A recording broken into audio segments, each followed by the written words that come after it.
All right, let's start. Speaking part two. Describe a time you had a disagreement with someone. I think life would be boring if everyone had the same point of views. I had a disagreement with one of my friends about our future. She is from army brat and a very patriotic person, and is against the people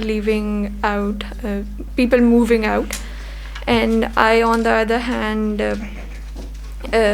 believe that there is lack of opportunities in Pakistan, and nothing is wrong in moving out.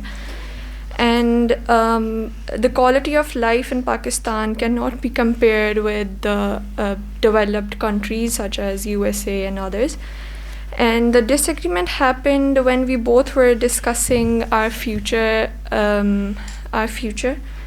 We both, after completing our 12th, she gave me all the reasons why I shouldn't move out, and on the other hand, I gave her all the reasons why I chose to move out.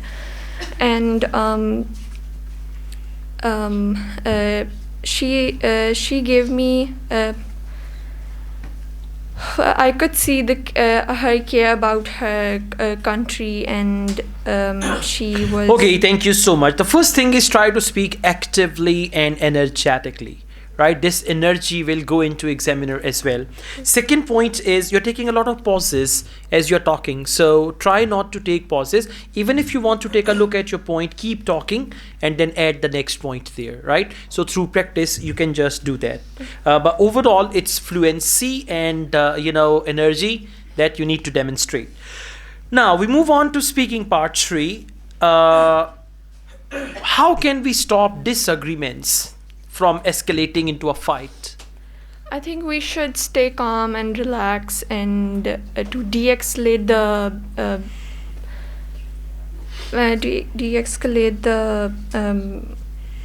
disagreement into fight and something else. I think we should stay calm and relax. All right, so you got some hesitation to answer. It's just because you're not familiar with the topic. So try to be familiar with all these topics, right? Okay, thank you.